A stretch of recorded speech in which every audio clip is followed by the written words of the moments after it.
Moi everyone! Welcome to Helsinki, Finland. My name is Emma. I'm a tour guide from Bergen, Norway, who regularly takes groups all throughout the Nordic countries.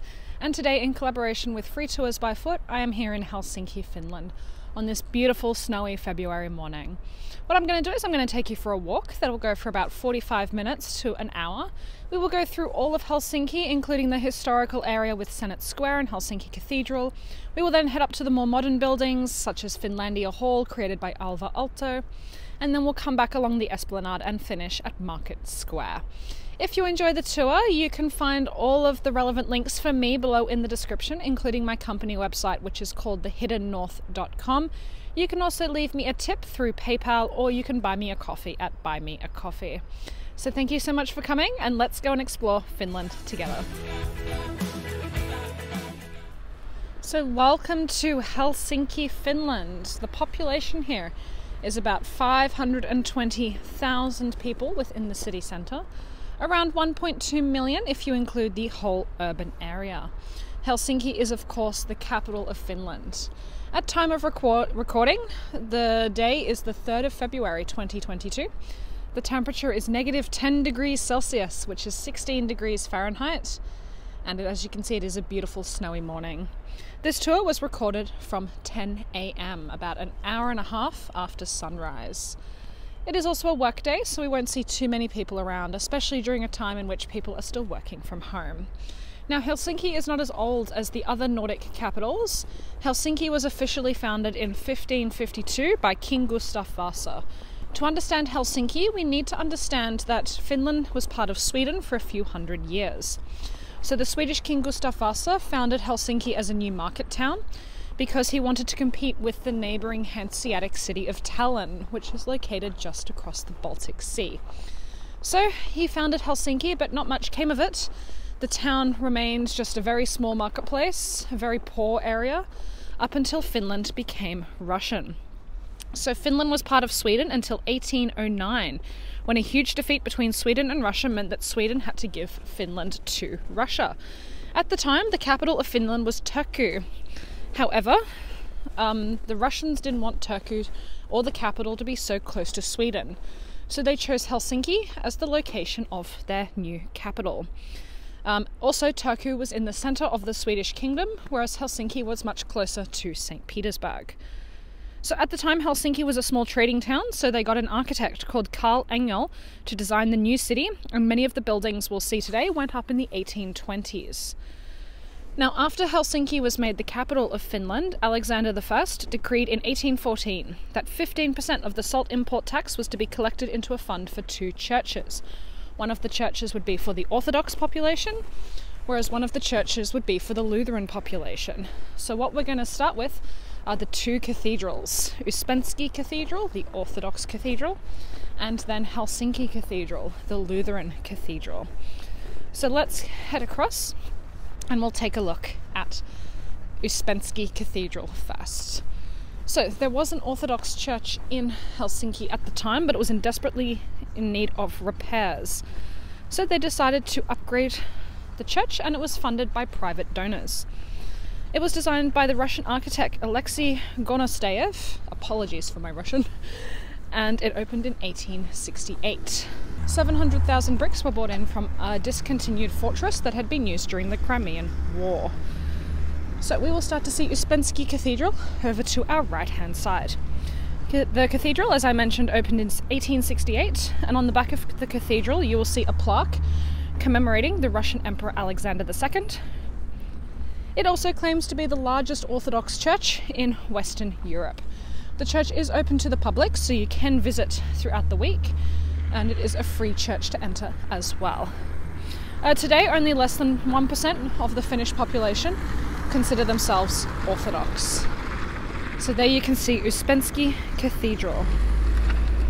And now if I look towards the left here, you will see a blue building. You'll also see some preschoolers out for their daily walk. They all have these fluoro vests that shows the preschool in case they get lost. So today this is the main guard post for the presidential palace. It was designed by C.L. Engel. We're going to say that name a lot throughout this tour because he designed a lot of the buildings in old Helsinki. So here in Finland we have conscription, which means that every male citizen aged between 18 and 60 is liable for military service. women can apply for military service on a voluntary basis. Finland is, at time of recording, not part of any military alliances, such as NATO. Today this building is used by the Helsinki garrison. So now we move on to the Presidential Palace. This is the big yellow building that we see right here. It is one of 3 official residences of the President of the Republic of Finland. At the beginning of the 19th century, it was built by a merchant called Johan Henrik Heidenstraub. He was one of the elite of Helsinki's merchants. He purchased the lot and built his property on it, and people were shocked because, as you can probably tell, it really doesn't look like a home, it kind of looks like a palace. It's a lot for a merchant. In 1837, it became a palace when it was purchased to be converted into the residence for the Governor-General of Finland. The Russians wanted it to become the official residence of the Emperor of Russia. So, necessary refurbishing was carried out between 1843 and 1845, and it was directed by, you guessed it, C.L. Engel. He was the one who loved neoclassical architecture in Helsinki. When the building was completed, it stood empty for 9 years before the first person visited, Emperor Nicholas I's younger son, Grand Duke Constantine. The palace was last visited by a member of the imperial family when Nicholas II visited for one day in 1915. Under the political conditions of World War I, the palace was converted into a temporary military hospital. After the February Revolution of 1917, abdication of the Emperor Grand Duke, the palace ceased to be a military hospital and it became property of the Senate. So, after the Finnish Civil War, it was converted into the residence of the Finnish throne, but of course Finland never got a king. It just became a residence for the president instead. It ceased to be the main resident during the presidency of Urho Kekkonen, who reigned from the 1950s to the 1980s, because he didn't like how noisy the road was becoming. So visiting guests do not stay at the palace, but important meetings are still held here, and that is what the building is used for today. So we're currently at Market Square, which is where we're going to finish this tour later today. So this next building is the Supreme Court building. This is the Supreme Court of Finland. And this building has been used since 1934. It was originally 2 separate buildings, but they were merged together to make use for the Supreme Court. And before we continue into the old part of Helsinki, I just want to show you Market Square. You can see this part's mostly a car park, but this is where we're going to finish the tour. So we're doing like a little circle, and then we're going to come back and finish here at Market Square. In the summer, if you're visiting in summer, especially with a cruise ship, you will see lots of market stalls here where you can buy food and souvenirs. Today it's just a little bit empty for us. So there you go. This is Market Square, where we'll finish in about half an hour, 40 minutes. Now the next building on our list is this big orange building. This is the Swedish Embassy. So this building was built between 1839 and 1843. Now the original building had a neo-Baroque facade, which was very stylish in Russia at the time, which is why you see it everywhere on our buildings from that time period. However, when Finland became an independent country, the Swedish Embassy moved into this building. And they wanted the building to resemble the Royal Palace in Stockholm. So this building looks just like the Royal Palace in Stockholm. Now here in Finland there are 2 official languages, which are Finnish and Swedish. So Swedish is compulsory in all schools, and if you want to get a job in the public office, whether it be in a city hall or in a library, you need to be able to speak both languages fluently. Less than 10% of the population speak Swedish on a daily basis, but there are some regions in Finland that only speak Swedish. For example, the island of Åland, which is between Sweden and Finland, but even some areas here in Helsinki only speak to one of the languages. So here is the Swedish Embassy. Now the blue building that we're going to walk alongside, this building is Helsinki Town Hall. The building was once again designed by Carl Ludwig Engel in the neoclassical style.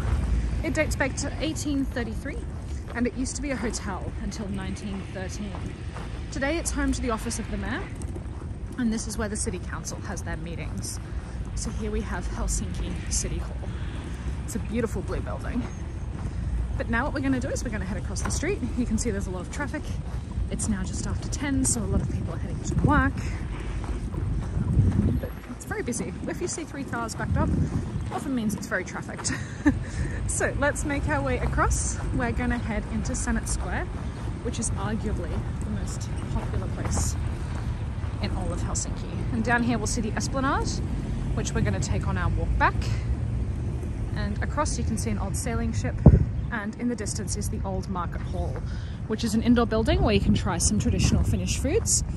For example, one thing that's really popular to have here is a Karelian pie, which is a pastry dough made up of rye flour. And then they have a creamy rice and egg mixture that they put in the middle. They wrap that around with the rye dough, they bake them, and they taste really, really good. So make sure you try Karelian pie. They're best served warm, but you can also get cold ones in supermarkets. They taste fine too, but the warm ones are the best ones. And now we're gonna make our way across the street, and we're gonna head down that tiny little street that you see right there. The street's called Sofiankatu, Sofigatan, and I'll show you when we get up there that all the signs are either in Swedish, or all the signs are in Swedish and Finnish. We head across, and now we're gonna head down now. If you come here in summer, a lot of these old streets that lead into Senate Square, they have beautiful old cobblestone on the ground, but unfortunately we can't see that today because it's so snowy. But that's where we're gonna head in. Show you the Esplanade while we wait.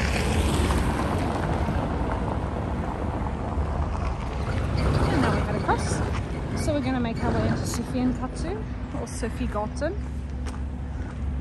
and into Senate Square. So this is where the first settlement of Helsinki was, and when it was founded in 1552 by the Swedes, this is where the first market town was built, the one that was designed to compete with Tallinn in Estonia.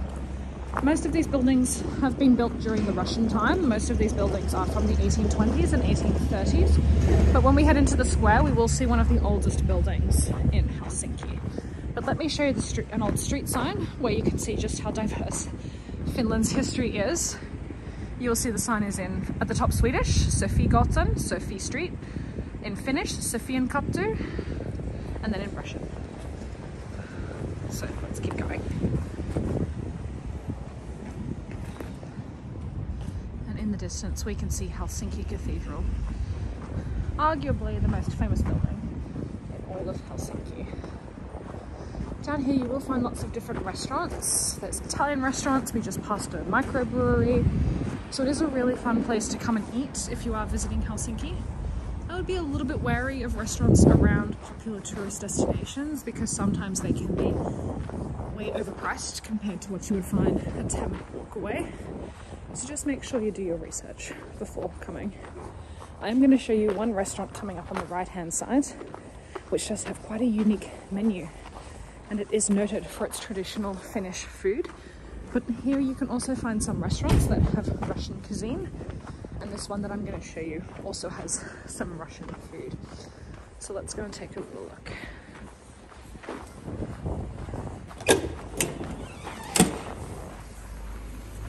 And I will talk about the church, I promise. Look at all the kids playing on the snow.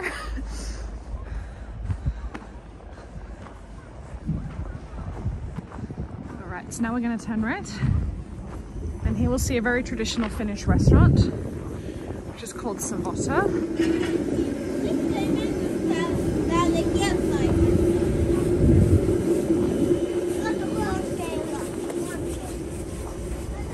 So here is Savota restaurant, and if you look on the menu you will notice there is something that stands out quite a bit.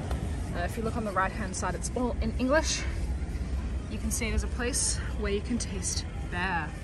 Bear is typically on the menu in Russian restaurants, but they serve a tidbit of bear. If you don't want to order a huge plate, which could cost maybe 50 plus euros, you can just get a tiny piece for 15 euros. When in this part of the world, why not try some bear, right? I've never tried it. It's a little bit too out there for my liking. So this is Senate Square, the oldest part of central Helsinki. In the 17th and 18th centuries, this was a graveyard, and there was an old church up on the site where Helsinki Cathedral is today. However, this square was laid out as the main square in the city in 1812. After Finland became part of Russia, they wanted this to become the main square of the new capital of Finland. So many of the old buildings were torn down to make way for these very beautiful neoclassical, neo-baroque style buildings. There is one building here that they think dates back to the Swedish time, and it is the little blue building that you'll see on the corner just after this big yellow building. They believe this is a Swedish merchant's house. This one right here. Today this is the Helsinki City Museum, and it's a free museum that shows what life was like in Helsinki in the past.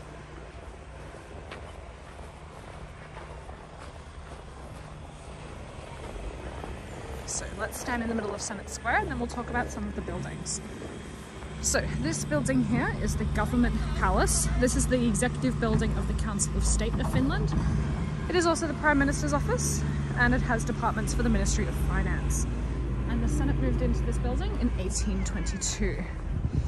Now if I pan this way, you will see a huge statue of Alexander II, who was the Russian emperor here. So his statue is in the square. I should say that the Finns were not always big fans of the Russians.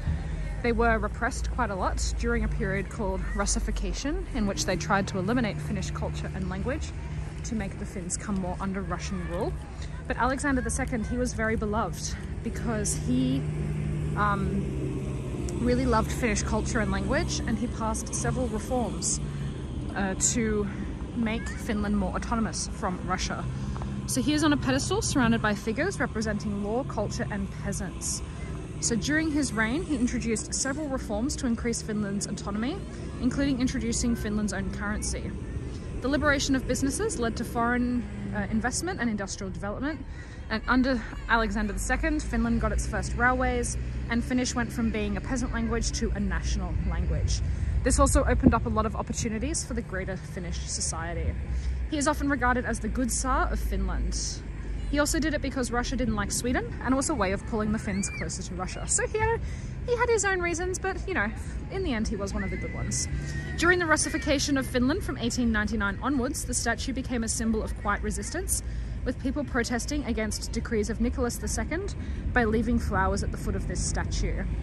After Finland's independence in 1917, demands were made to remove the statue, and it was suggested to replace it with a statue of Carl Gustaf Mannerheim.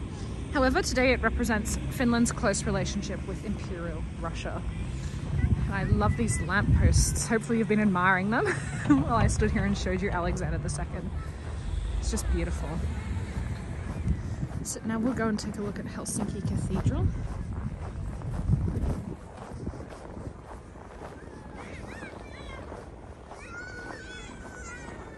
So here's Helsinki Cathedral, and remember I said at the start, when Finland became part of Russia, they wanted two cathedrals for the population, one Russian Orthodox cathedral and one Lutheran cathedral. So this is the Lutheran cathedral. So there used to be a smaller church on this site called the Ulrika Eleonora Church, which had been dedicated to Ulrika Eleanor, the Queen of Sweden. However, the church was demolished to make way for Helsinki Cathedral. Work began in 1832 and the church was completed in 1850. It has that classic neoclassical design done by Carl Ludwig Engel. Unfortunately, he didn't get to see this church finished. The plan is a Greek cross, and it is symmetrical in each of the four cardinal directions. The church takes inspiration from Kazan Cathedral in St. Petersburg. The two exterior buildings that you'll see here are bell towers. So today in Finland, about 67% of the population are Lutheran. Now this last building that we'll see is part of the university. Now Senate Square has been trying to get on the UNESCO World Heritage List in recent years. However, they can't because of one building. And you can probably see it's this building right here. So this is a bank building, and because it doesn't fit in with the style that you see the rest of Senate Square has, UNESCO is not accepting Senate Square on the UNESCO World Heritage List. But this is Senate Square. This is where you'll spend a lot of your time because this is of course the main part of Finland. A lot of people come here in the summer. There's often tour buses parked all around Senate Square. We're quite lucky we get it more or less to ourselves. It's a good thing about coming in winter. So what we're going to do now is we're going to head past some of the most fashionable stores in Helsinki, and I'm going to take you towards the Mannerheim Boulevard, where we'll see some of Helsinki's most famous modern architecture. We'll then come back down the Mannerheim Street on the other side, and we will then make our way down the Esplanade. So let's continue our little walk through beautiful Helsinki in Finland. We're going to head this way.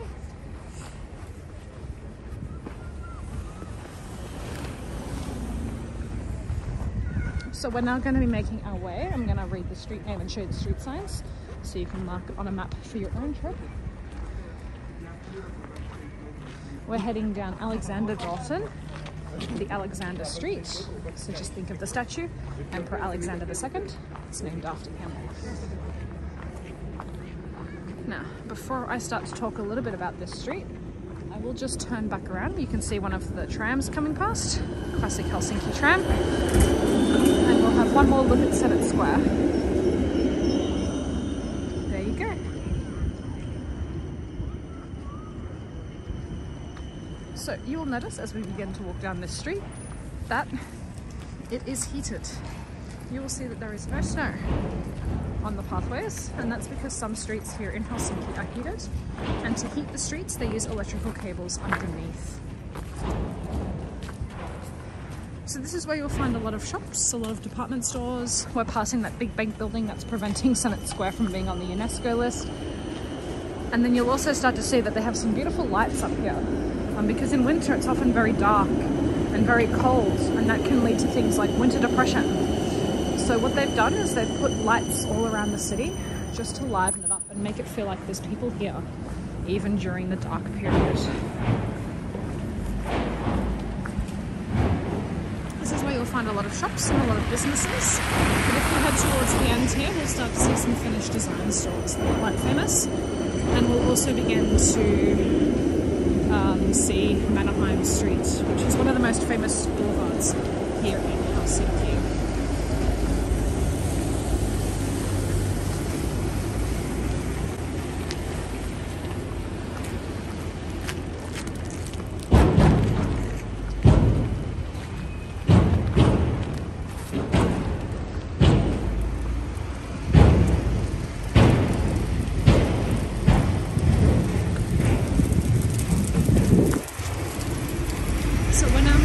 To one of the most famous buildings in the whole city, where we'll start to see a lot of the Art Nouveau influence. Because a lot of Helsinki was built up in the 1920s, you can see it's not a very historical city centre compared to other places, for example Copenhagen or even Stockholm. But what this area is famous for is its 1920s Art Nouveau architecture. And in this area you will see some of the Art Nouveau influence, but if you do head to other areas south of the city centre, you will also see some of the most famous Art Nouveau apartments in the whole city. We're coming up to a building that's going to be on our left, and it is often considered to be one of the best examples of Art Nouveau architecture. Look, you'll see they're doing some filming here today, just like me. Maybe they're doing a live tour as well, although their equipment looks much bigger than mine. So we'll just make our way down.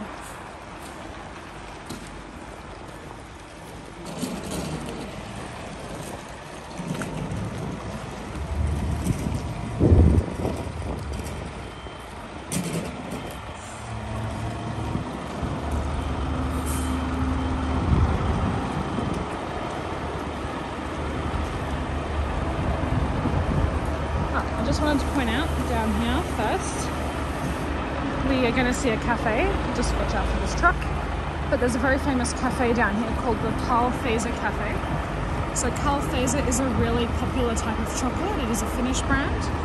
And if you want to, any supermarket that you go into, in the chocolate section, it will have Carl Fazer chocolate. He's quite well known.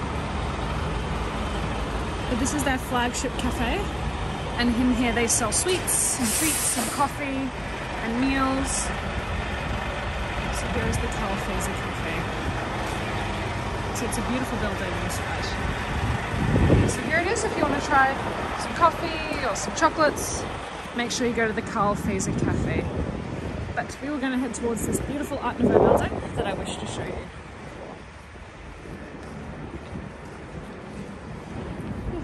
And you can see it's snowing just a little bit.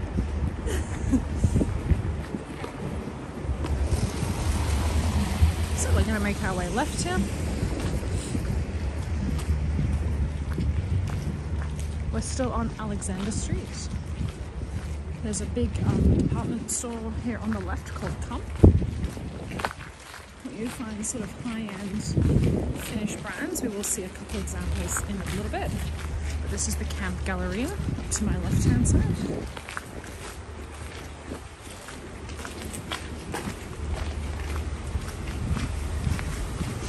And here they have very popular Scandinavian brands like Samsa, as well as and other stories, which is kind of like a slightly upmarket H&M. But here's the Camp Galleria, a beautiful shopping centre.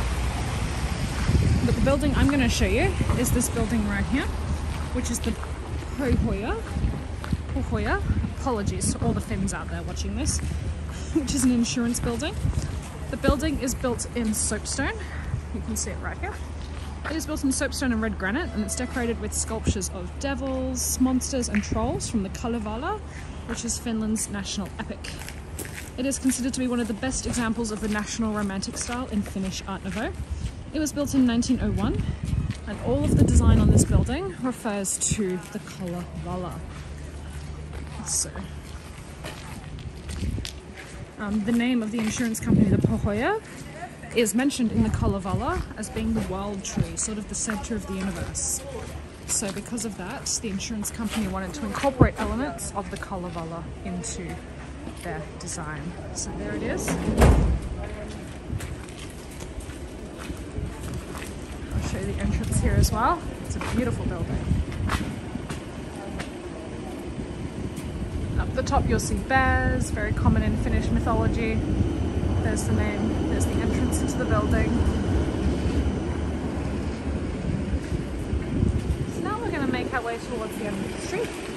We will be heading towards the Mannerheim Street, which is sort of the main street in Helsinki. But yeah, I really recommend checking out the Finnish Kalevala. It's inspired such things as J.R.R. Tolkien's Lord of the Rings. The Finnish language is also believed to have inspired a lot of the languages that you find in Lord of the Rings. So during the 19th century, when Finland was part of Russia, there was a strong need for independence, and a lot of people held up or created this idea of independence by promoting artwork. So the Finnish language went from being a repressed peasant language to being a language that would be taken more seriously, a national language. They also created lots of poems and compositions, artworks that highlighted unique Finnish culture that was independent from Sweden and Russia. So the Finnish language today is notoriously hard to learn. It is completely different from the other Nordic languages. The other Nordic languages are Germanic languages, so they all kind of relate into each other, whereas Finnish is Ugro-European language. It is much closer to Hungarian. The Sami indigenous languages do have some similarities. They are, sorry, it's a Finno-Ugric language. There, I got the word eventually. It is a Finno-Ugric language. It does have some similarities to Estonian. Estonian is believed to be a more modern version of Finnish, whereas Finnish is a lot more traditional. But they also do have some similarities to Hungarian and the indigenous Sami languages, even though the indigenous Sami language could be considered its own group altogether. Now in design here, inside here we will see famous Marimekko. Marimekko is arguably one of the most famous Finnish brands. It is beautiful clothing that dates back to the 1960s. It was one woman who wanted to create fabrics, and in order to get her fabrics sold, she decided to put together a couple dresses and have a runway show.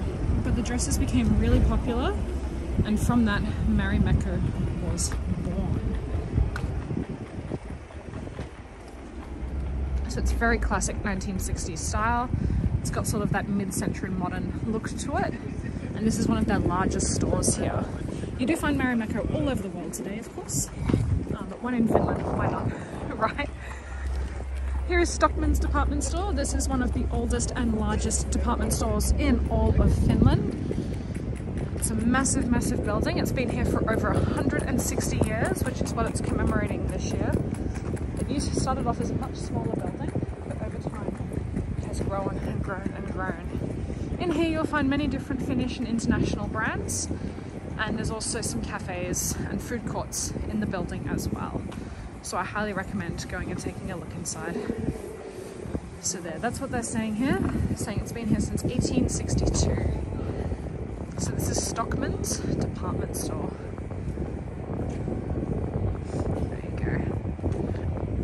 So it's celebrating 160 years this year.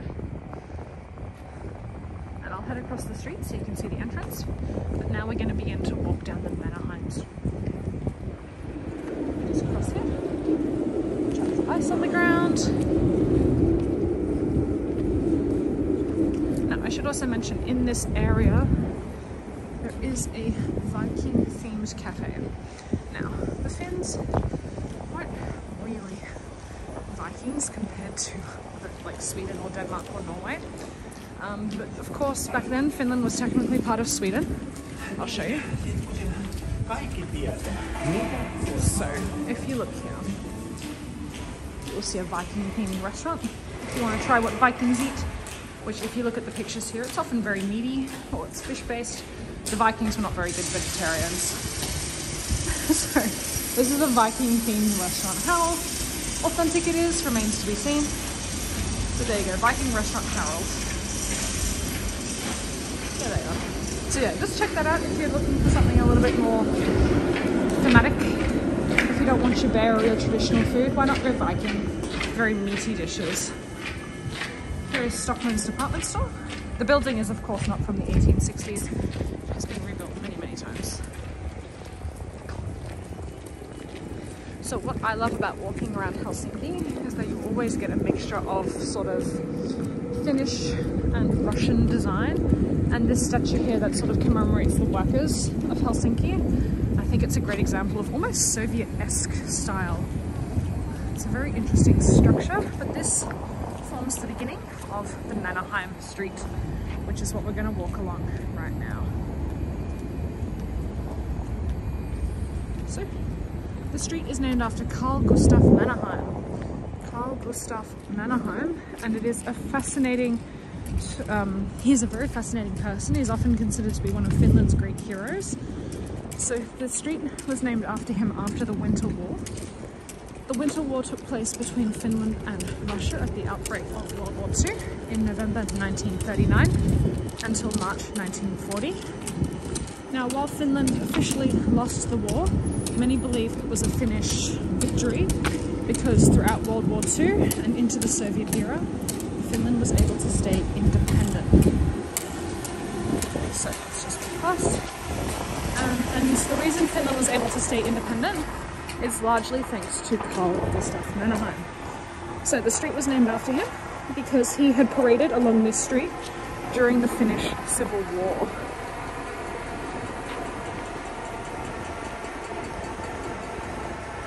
And there is a statue of him a little bit further down. It looks like you will have to cross here.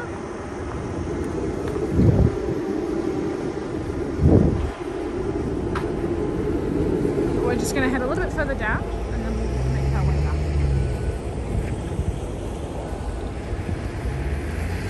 So, as I was saying, he had paraded down this street during the Finnish Civil War, and after the Winter War ended, the Finns and the Russians did go into another war, which became known as the Continuation War. It wasn't a consistent war, rather they would sort of just come and go with different battles throughout the Second World War.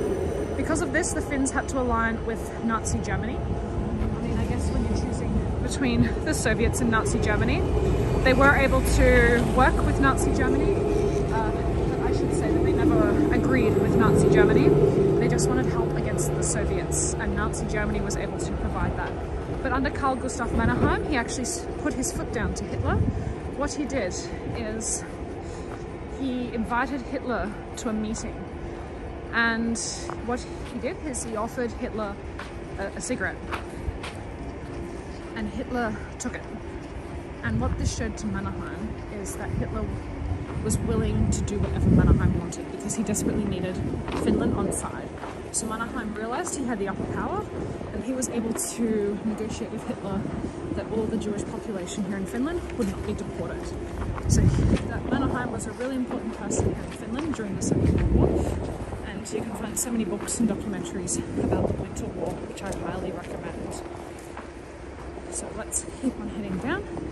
We're going to see another Marimekko shop coming up on the left-hand side, but we are currently making our way towards the Chapel of Silence, and then after that we will head towards the library.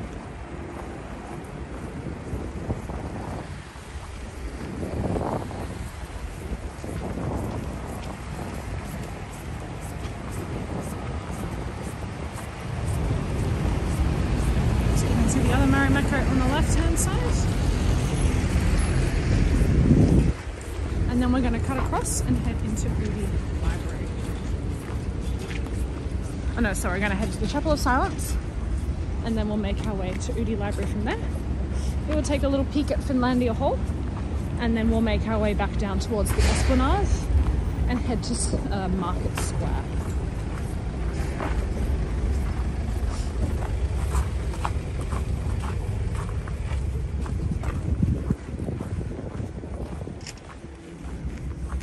Over to the right hand side here, you'll see Helsinki Central Station. So it is quite a modern building comparatively, and this is where you can take trains all over Finland, including Turku, Tampere, and you can even take an overnight train all the way to Cathedral. And the overnight train, it is called the Santa Express in winter. You leave here in the evening at around 6:30, and then you get to Campia at about 5:30 in the morning. They have sleeper carriages, but it's a really popular way to get to northern Finland if you don't want to fly. So that's it right down there. You could also take the train to St. Petersburg from here. It takes about 3 hours. But just keep in mind things like visas before you go. So now we're going to make our way left.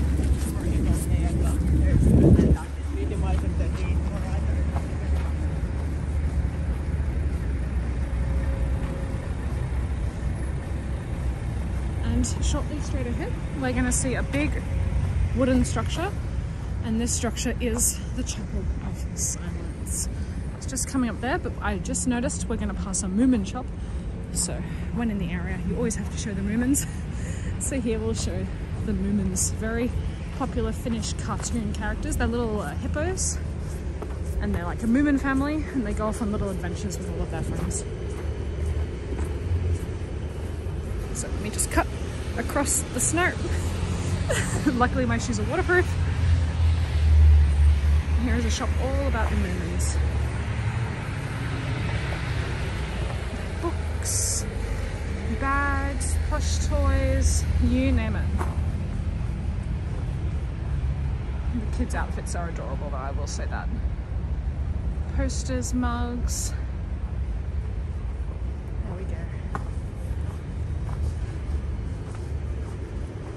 So this building here is the Chapel of Silence. So because Helsinki is such a big hustle and bustle city, and the Finns are so used to peacefulness and nature, the Chapel of Silence is intended to be a place where people can go to just get away from it all. So when you go inside, it is completely quiet, and it just gives you a moment of reflection before heading back out into crazy, noisy Helsinki. So regular church service is not held in the chapel, though there are plans to do it, and it doesn't have a particular religion. It is designed to sort of be very non-denominational, so anybody can go and use the chapel. It was built as part of the World Design Capital Program, which Helsinki won in 2012. So regardless of your background, your philosophy, you can come into this chapel for free and just take a moment of silence before coming back out. Now we'll head into the main square. And I'll show you it from the other side as well.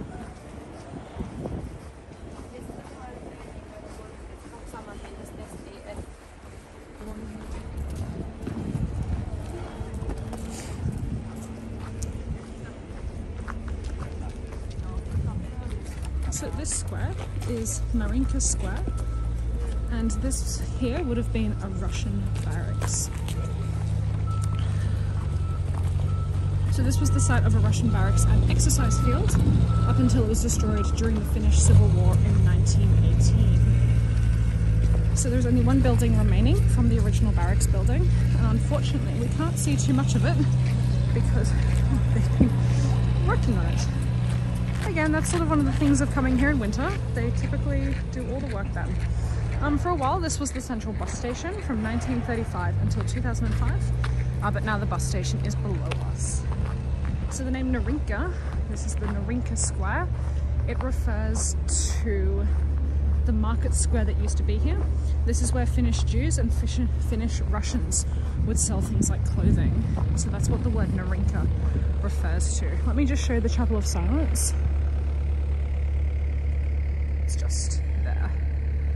It's a beautiful building. Sadly, we can't film inside. Otherwise, I would take you inside. We keep making our way through. I'm now taking you towards the Amos Rex Art Museum. So in this part of town, you will find lots of different modern art galleries, which are really well worth checking out.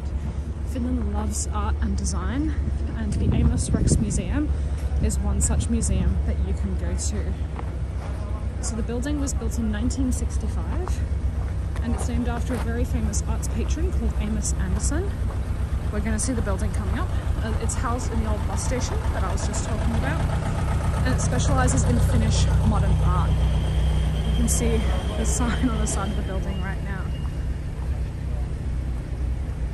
So they also have this square complex. Sadly, we can't get in because it's all closed due to renovation. Let's see if I can sneak around. But they have all of these glass boxes in the square, and underneath the glass boxes is where they have the cinema that's part of the Amos Rex Museum. And as you can see, what they're advertising here is the documentary film festival. Sadly, it's taking place online this year. But in here, let me show you the old bus station. Sadly, it's a little boarded up, a little empty. But you'll see that the Amos Rex building, it has this beautiful 1960s architecture. It has all of these neon signs. And then you'll see all of these glass boxes. See the circles that are sticking out? So these are above the cinema. There we go. So this is the Amos Rex Modern Finnish Art Museum. Now we'll keep making our way down the street where we're going to see another modern art museum, which is called Kiasma. And then here we'll also see a statue of Carl Gustav Mannerheim, the man who's given his name to the streets. We'll just cut across here. Now it looks like Kiasma is also under scaffolding. This seems to be the trend of my tours in the Nordics for free tours by foot. Everything is either in scaffolding or it's closed down. But that's why I'm coming here, because I normally bring groups here in the summer. And since I haven't been here for 2 years due to the pandemic, I just wanted to come and check that everything was still here. And what I'm realizing is that everything is still here, but it's all covered. We can't see any of it. So let me turn around, and here you'll get a lovely view of the Amos Rex Museum, which we can luckily see. It's just behind this huge pile of snow. So across there is a hotel, but here's the Amos Rex building. Just here. It's got some really cool neon signs. It says bio. We're going to head across the street, and as we do, we will see the statue of Carl Gustav Mannerheim, and then the building behind it is the Kiasma Art Museum. So Kiasma, it's French for, no, it's Finnish. Wrong country, Emma. It's Finnish for the word chiasma, and that refers to a part of the eye where the optic nerve curves in the brain. So we're gonna cross. Oh, we'll stay on this side of the street actually. We'll stay on this side of the street because here you can get a much better view. So the building was designed by an American called Stephen Hall. When they wanted a new art museum, they held an architectural competition around the world. It was mostly for Nordic and Baltic countries, but they allowed for 6 participants from non-Nordic countries to participate, and Stephen Hall was one of them. So he won. The building was very controversial when it opened because it's so close to the Mannerheim statue, which is very beloved here. Today it includes collections by over 8,000 artists from all over the world. And we'll put a little picture up on the screen so you can see what it looks like in normal times. But it is a very modern design. It's a beautiful building. Unfortunately, we can't see any of it. So now we'll keep on making our way straight. And coming up on the right-hand side, we're going to see the Urdi Library. It's a beautiful new building. I love this library. You can go inside for free, and I really recommend spending some time there. On the lower floor, they have a cafe, and then on the upper floor, on the middle floor, sorry, they have the coolest things. They have 3D printers, they have recording studios, they have gaming rooms, they have cinema, they have other leisure activities. And then on the top floor is where all the books are. Because the books have got to go somewhere. It's a library. So the building began in 2015 and it's only opened quite recently. The name Oodi, O-O-D-I, is chosen because it's easy to remember and translate. They didn't want to name it after a person. It was approved by the City Council in 2015 and it has been the library ever since. So there it is. That's the Oodi Library. We're just waiting for the lights to change and then we'll head across the street. And I love this building. Yeah, this is Kiasma right here. All under construction.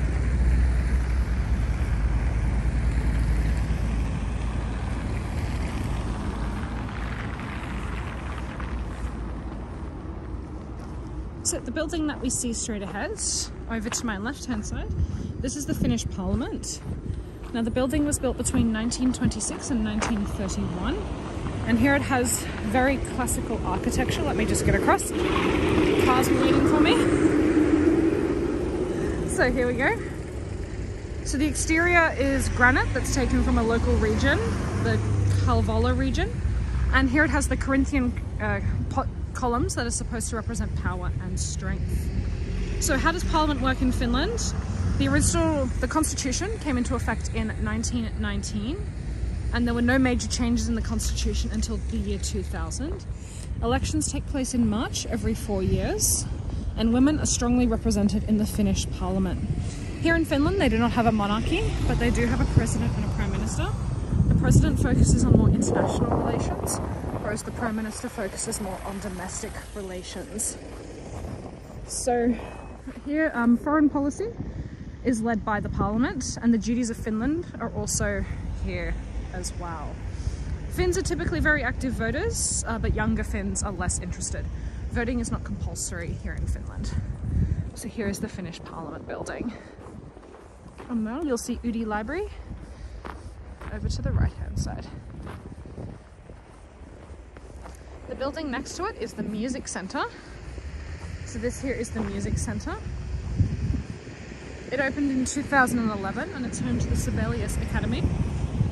There are also 2 symphony orchestras, the Finnish Radio Symphony Orchestra and the Helsinki Philharmonic Orchestra. In total the building sits around 1,700 people.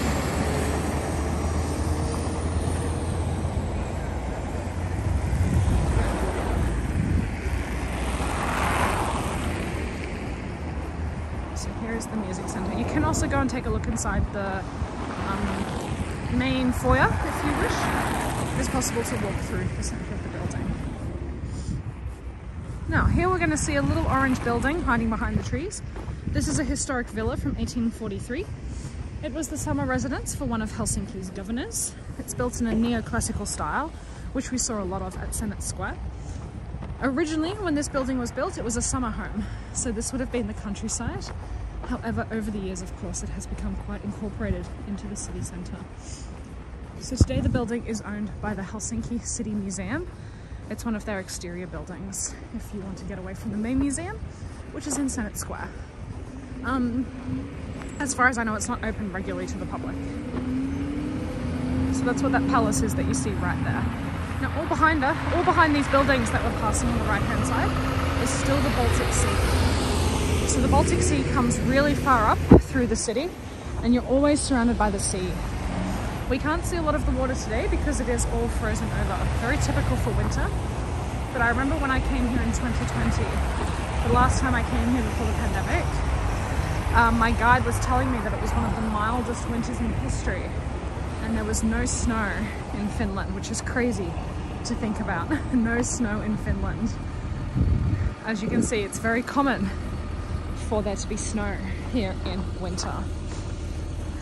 This is a much more normal winter, though the fact it's only -10 degrees Celsius, I think it's quite a mild winter compared to what they might be used to.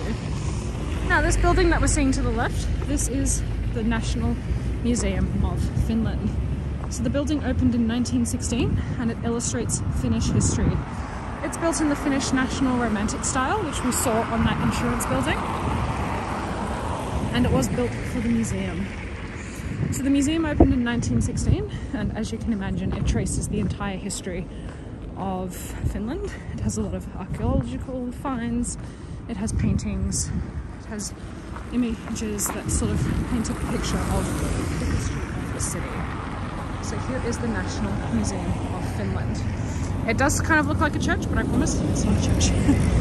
Now, the last building that we're going to see before we turn around and head back to the Esplanade is the building over there on the right. So this building is called Finlandia Hall.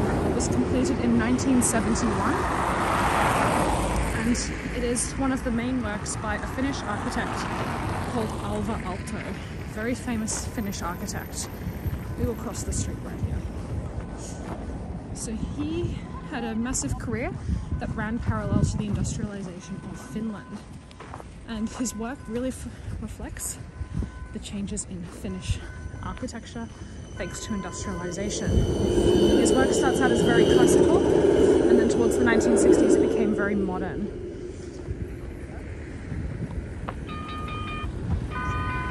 Just wait for the trams to go and then I'll keep on talking.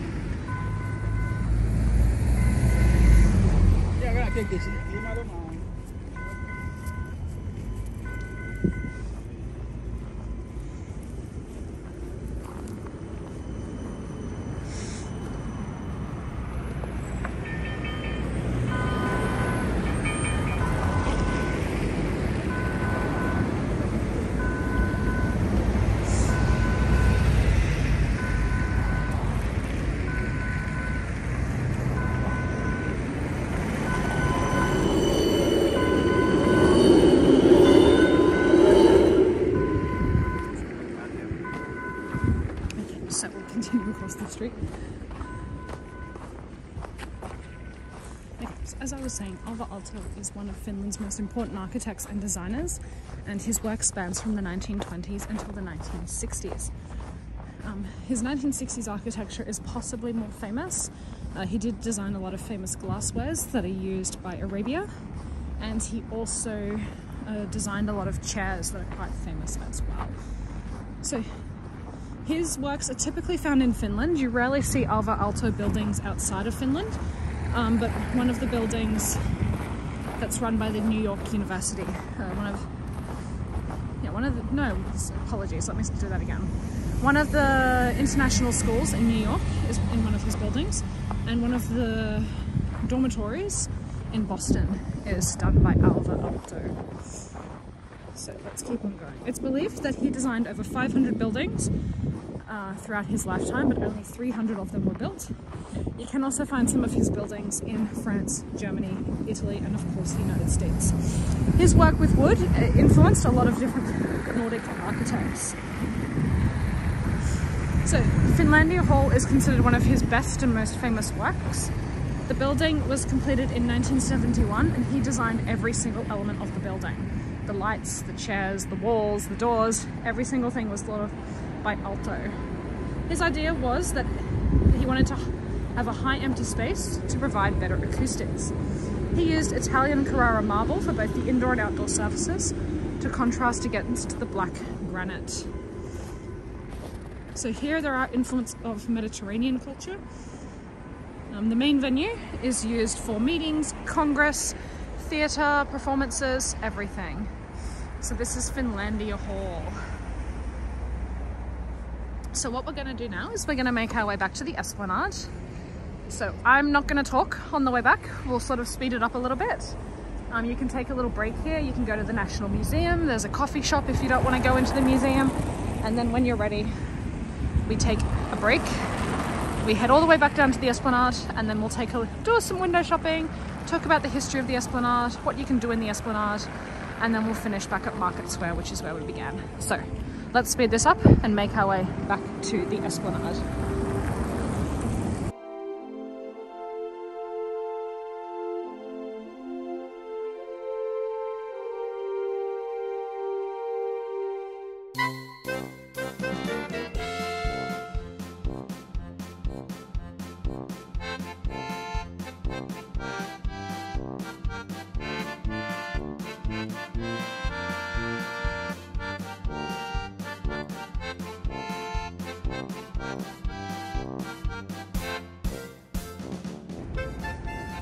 And here we are back at Stockman's department store, which is the oldest department store in Helsinki, celebrating 160 years this year.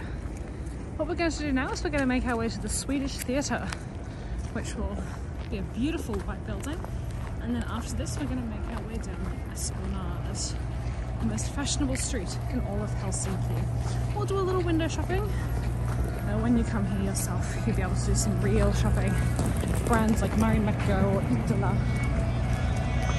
Great place to go to do some shopping. Helsinki is a great city. I know it's not an old city like many other Nordic cities, but Helsinki is just such a cool, trendy place. And I think you can have a lot of fun here if you really embrace Helsinki for what it's known for. So we're going to make our way up to the Swedish Theatre, which is this white building. We can now start to see to the left-hand side. So because Swedish was always the language of the upper class, Swedish was typically the language performed in theatres. Remember, Finnish was a peasant language until the mid-19th century. So this was the first national stage in Finland. It was completed in 1827. However, the building quickly became too small, so they had to rebuild a new theatre in 1860.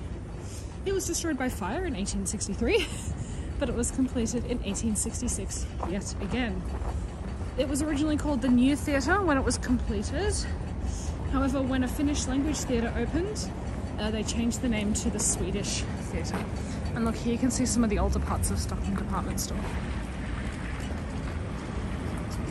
Yes, this became known as the Swedish Theatre in 1887. At the beginning of the 20th century, most of the directors were Swedish, and many of the actors came from Sweden. Jens Sibelius, a very famous Finnish composer, had a lot of his debuts in this building. Today I can see the languages used on the ads are Finnish, but a lot of the performances are still in Swedish today. So there is the Swedish Theatre. And now here we are on the Esplanade. But before we start to talk about the Esplanade, I just want to show you the academic bookstore. It's this building that you see right here, again covered with scaffolding, as is tradition for these walking tours. This building is the academic bookstore, and this building was also designed by Alvar Aalto, that very famous Finnish architect. It was completed in 1969, and it's mainly home to the academic bookstore. And if you love books, if you just love bookstores, highly recommend going inside this building. It is beautiful inside. I know the scaffolding sort of detracts from that, but it is just amazing. I love this bookstore. If we can get a little sneak peek, I will show you through the door. Here's the Swedish Theatre. There's also some really beautiful cafes in the Swedish Theatre. Alright, I think we can go and have a little peek. There's a cafe in the bookstore. It's called Cafe Aalto, after Alvar Aalto. But here we go, just a little sneak peek. We won't go all the way in. We'll go this way.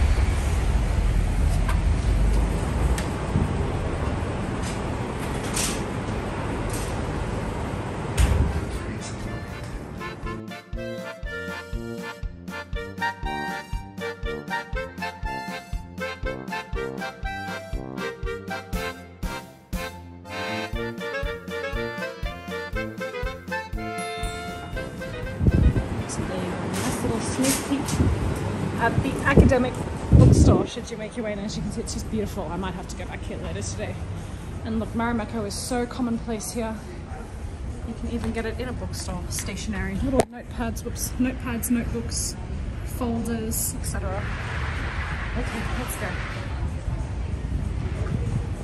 So the Esplanade is one of the oldest main boulevards here in Helsinki.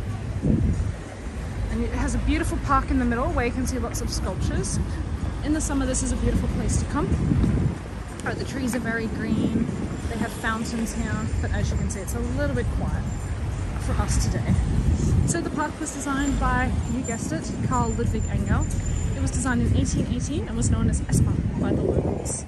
They have rose bushes here, they have crab apple trees, and they have lots of famous Finns down here. So here is the Esplanade. This is also one of Helsinki's most fashionable streets, so this is where you'll see a lot of high-end shops, which we're going to see as we make our way down to Market Square. You can of course see the Moomins here, the woolly shops, souvenir shops, beautiful little bakeries.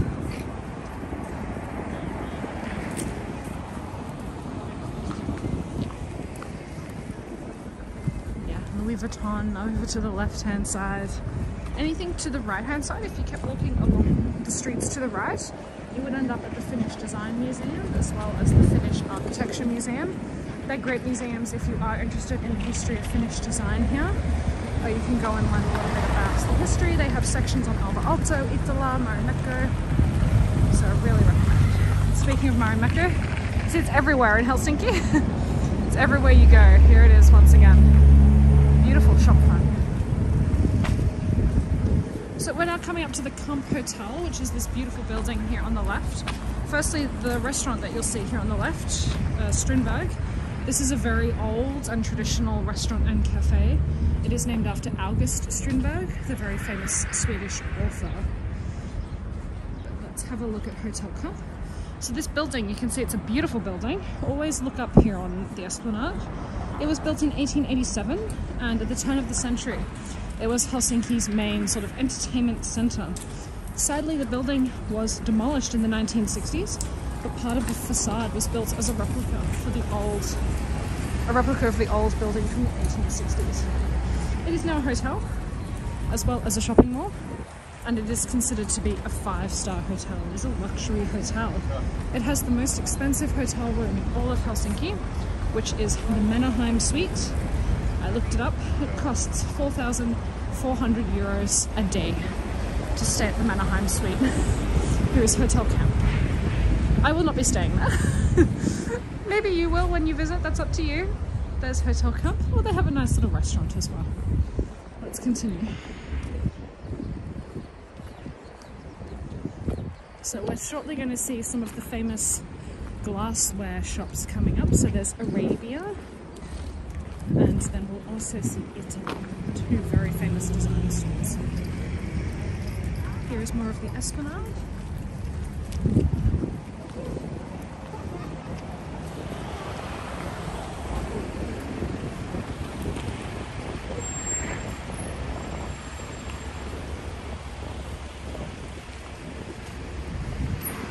See all of this on my left hand side. It's luxury designer shops. We're in the fancy part of town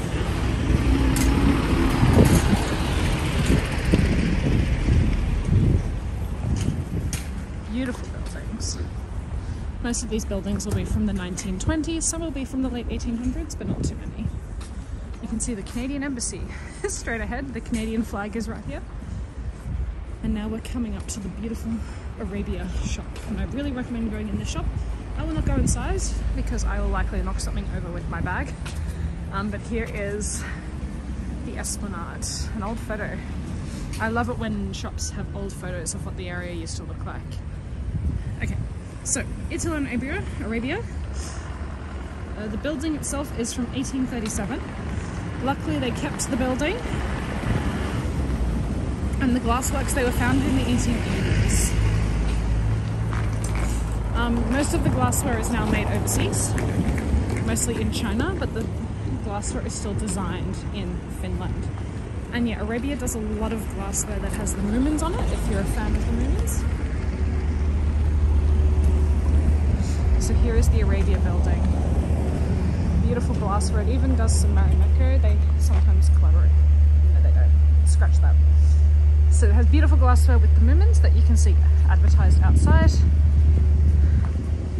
And yeah, Arabia was founded in 1873. 1873. And then the next building will be the Iittala building. Iittala was founded in 1888. And it is known also for having some of Alva Aalto's works inside. So you can see inside there are these beautiful vases. Alva Aalto, he did a Savoy vase, and then another famous work done by Iittala is Oiva Toika's Birds by Toika, little glass bird statues. But yeah, they're just glassware. They do also do the tax-free as well if you do want to buy some and take it home with you.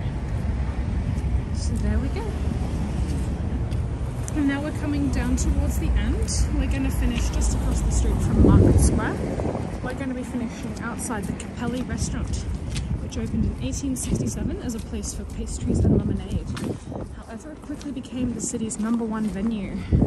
Sadly, at time of visiting, it is closed. They're reopening. They're just renovating the inside of the building. But there is Capelli.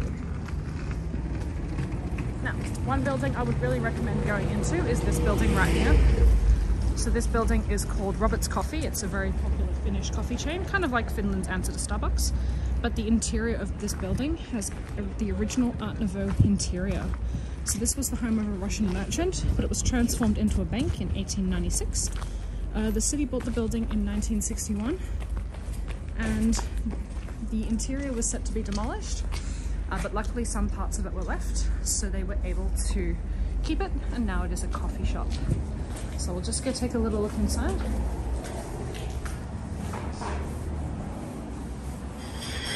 I won't go too far in.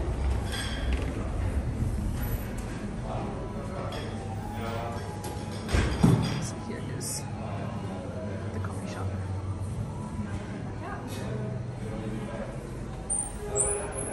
And we'll go and finish. But I hope you've enjoyed this tour of Helsinki. We saw Senate Square, we saw Uspensky and Helsinki cathedrals. We then made our way past Stockman's department store, heading towards Mannerheim Street, where we saw famous buildings such as the National Museum of Finland, Finlandia Hall, Udi Library.